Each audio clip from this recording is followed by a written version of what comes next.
Hello, lovely souls! Welcome back to the Zesty and Spicy Kitchen.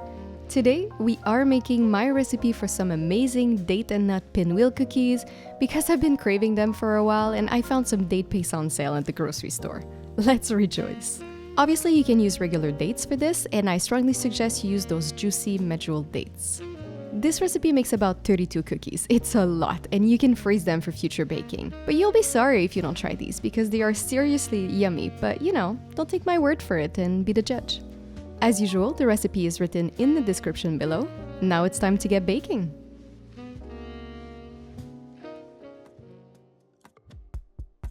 First, let's start by measuring and chopping our nuts. I'm using an unsalted nut mix, but you may choose your favorite kind, select just a few, or stick to one type. Because those will be part of a cookie filling, it's preferable to chop them as small as possible. However, I personally enjoy having both small and larger chunks for texture, which is why I use a knife for chopping, but if you prefer a more uniform filling, you can also use a food processor. As mentioned in the introduction, I'm using date paste this time, which comes in a block. Pretty cool, right? If you're using whole Medjool date, remove the pits, measure the quantity needed, and roughly chop them so they melt faster.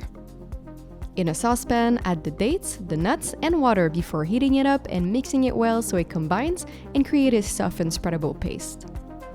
If you notice that your filling is still dry, you can add a bit more water to help it and cook it until the water is evaporated and you get to this texture. Transfer your filling into a mixing bowl so it cools down, and during that time, we'll prepare our cookie dough. In another mixing bowl, we'll add the softened room temperature butter, the cane sugar, brown sugar, and a few drops of vanilla extract. We'll then start creaming the mixture before adding one egg and mixing it until smooth. Measure your flour, salt, and baking soda separately in a mixing bowl before combining them with your cream butter and sugar mixture, then finish your dough. Since 32 cookies are a lot to eat in one sitting, I first thought about splitting the cookie dough in half, freezing one portion of the dough with the corresponding portion of filling, and assembling everything later. Then I changed my mind and decided to assemble everything right away and freeze the log or individual cookies, which is why you see me merging the two squares of dough. Once the filling is cool, it's time to flatten the cookie dough on a floured surface and add extra flour if you see cracks appearing as you rolled. I flattened the cookie dough to approximately 5mm before spreading the filling on top, and it's essential to do this whole process on a piece of parchment paper because, as you can see now, we use the paper to help us roll the pinwheel cookie tightly. Once that's done, place the log in either the freezer or the fridge, depending on when you're ready to bake your cookies.